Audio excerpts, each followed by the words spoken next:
Halo teman-teman semua, ketemu lagi di mata kuliah metodologi penelitian.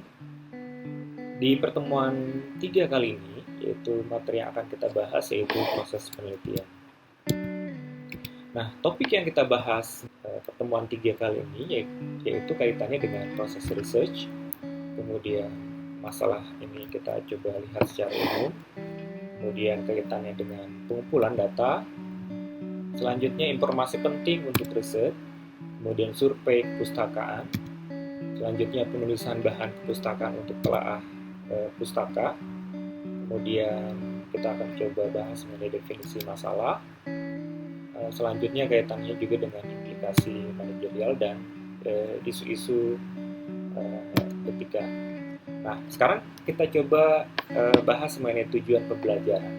Nah, tujuan pembelajaran untuk mata kuliah ini, terutama di pertemuan ketiga, nah, setelah mengikuti mata kuliah ini, diharapkan ini teman-teman dapat mengidentifikasikan atau mengidentifikasi tahap dari proses riset itu sendiri.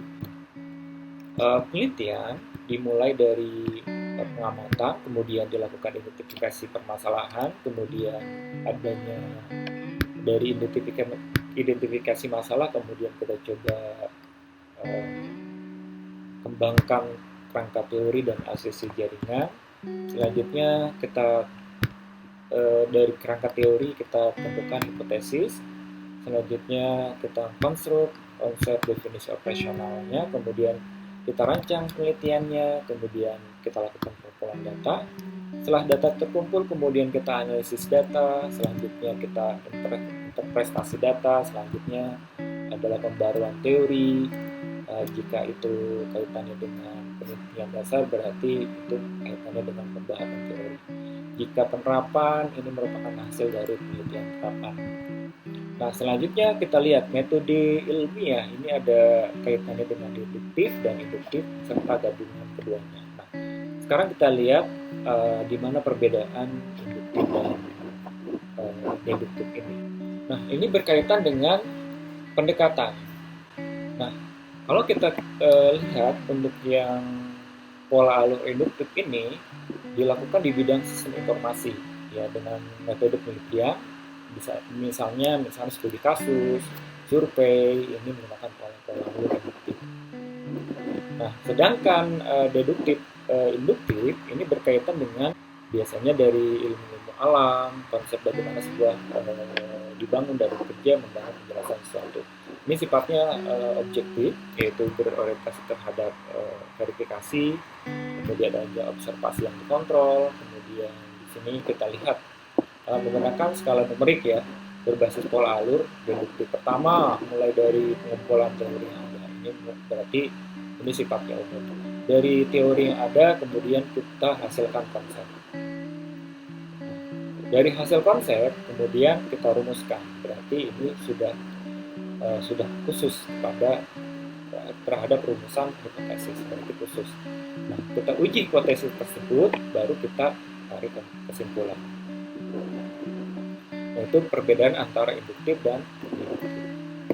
Nah, pada pertemuan kedua, ini kita sudah membahas tentang building block, yaitu menggunakan hipotesis deduktif. Ini kita dapat dibahas terkait dua hal penting, yaitu proses pengembangan rangka konsep dan penelitian hipotesis. Proses risetnya pertama dilakukan observasi, identifikasi bidang permasalahan yang ada, kemudian dilakukan pengumpulan data, yaitu bisa melalui interview, melalui studi pustaka, dan selanjutnya. Kemudian tahap ketiga ini melakukan pendefinisian masalah, yaitu batasan masalah yang ada. Kemudian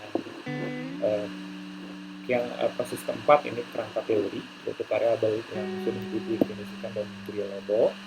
Kemudian dilakukan perumusan hipotesis, yaitu dugaan sementara terhadap permasalahan yang ada. Kemudian tentukan metode riset yang ada. Kemudian dari metode ini kemudian kita lakukan pengumpulan dan analisis serta interpretasi data. Yang ketujuh ini pengambilan kesimpulan deduktif, dan di sini kita lihat. Nah, jika kesimpulannya iya, maka dilakukan penulisan laporan dan dilanjutkan selanjutnya presentasi laporan, serta pengambilan keputusan. Nah, selanjutnya di sini contoh permasalahan umum, yaitu permasalahan misalkan contoh program pelatihan tidak seefektif yang direncanakan. Ini contoh-contoh permasalahan yang bisa kita gali. Kemudian volume penjualan tidak memuaskan. Ini contoh-contoh permasalahan umum. Kemudian pengumpulan data awal, ini permasalahan umum, ini dipertajam dengan mengumpulkan data awal tentunya. Bisa melalui interview, studi pustaka, ini perlu juga dicari permasalahan umum. Kemudian di sini kita lihat karakteristik data mendukung apa saja. Ini bisa kita cari informasi tentang latar belakang organisasi, yaitu kaitan dengan pendekatan kontekstual, kemudian filosofi dari manajemen, organisasi, aspek struktural lainnya, kemudian pandangan, sikap, tingkah laku dari anggota organisasi dan sistem. Nah, selanjutnya berkaitan dengan sumber data, di sini kita lihat informasi tentang latar belakang organisasi, kemudian informasi yang berkaitan dengan kebijakan, prosedur, aturan, kemudian catatan-catatan dokumen, kemudian misalkan contoh prosedur ISO, peraturan, surat keputusan, dan seterusnya. Ini bisa kita gali untuk penelitian kita. Nah, selanjutnya di sini untuk data sekunder, yaitu data yang sudah ada, yang tidak harus dikumpulkan melalui riset, ya. Itu untuk data sekunder. Data sekunder diperoleh misalkan melalui litbang statistik, ya. Nah, ini bisa kita langsung dapatkan untuk penelitian. Kemudian data primer ini adalah data yang diperoleh langsung dari narasumber atau responden. Nah, di sini informasi tentang organisasi, misalkan asal-usul dan sejarah perusahaan, ukuran dalam arti jumlah karyawan. Kemudian karakter ini berkaitan dengan kegunaan dan ideologi atau misalkan simbol yang falsafah di organisasi tersebut. Kemudian lokasi. Nah, selanjutnya informasi tentang faktor struktural dan filosofi manajemen, yaitu tadi informasi kebijakan perusahaan, strukturnya, alur kerjanya bagaimana, filosofi manajemen. Ini dapat diperoleh dengan menggunakan langsung pandangan. Selanjutnya pandangan, sikap, dan tingkah laku karyawan. Kita lihat di sini informasi tentang pandangan, sikap, dan tingkah laku karyawan yang dikumpulkan melalui instrumen. Ini bisa kita siapkan dengan kuesioner, ya. Ini bisa terstruktur ataupun tidak terstruktur. Nah, di sini kita lihat faktor sikap terdiri atas kepercayaan tentang dan reaksi terhadap sikap pekerjaan, saling ketergantungan dalam aliran pekerjaan, superior dalam organisasi, sistem klien, kemudian coworker, sikap organisasi terhadap tanggung jawab keluarga pekerja, kemudian keterlibatan perusahaan dengan masyarakat dan kelompok sosial lainnya, toleransi perusahaan terhadap waktu kerja.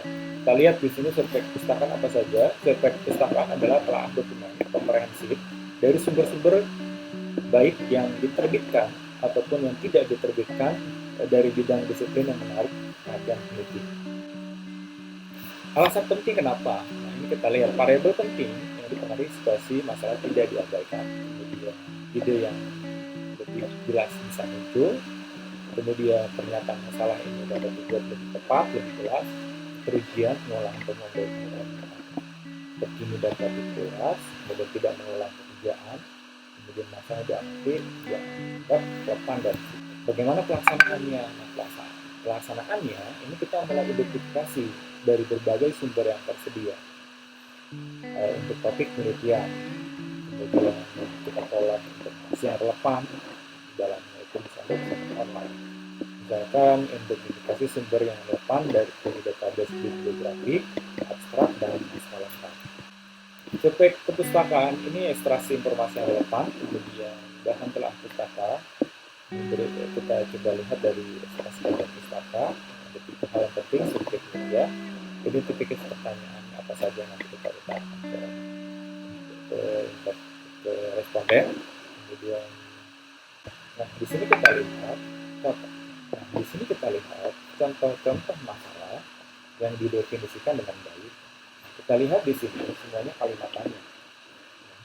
Kalimat tanya berarti di sini adalah perumusan masalah.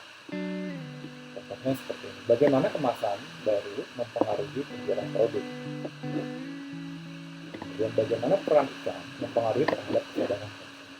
Bagaimana harga dan kualitas terhadap nilai konsumen. Baik, pertemuan ketiga ini ada tugas. Tugasnya apa? Dikumpulkan bahan pustaka yang menarik bagi kalian ya, dari perspektif bisnis. Pilih 5 referensi termasuk buku, jurnal, dan surat kabar tentunya berkaitan dengan yang kalian buat. Kemudian atas dasar 5 referensi tersebut, tulis telaah pustaka menggunakan bentuk situasi yang sudah kenal selama ini. Rumuskan sebuah pernyataan bersama. Demikian materi tentang proses penelitian. Saya tutup. Wassalamualaikum warahmatullahi wabarakatuh.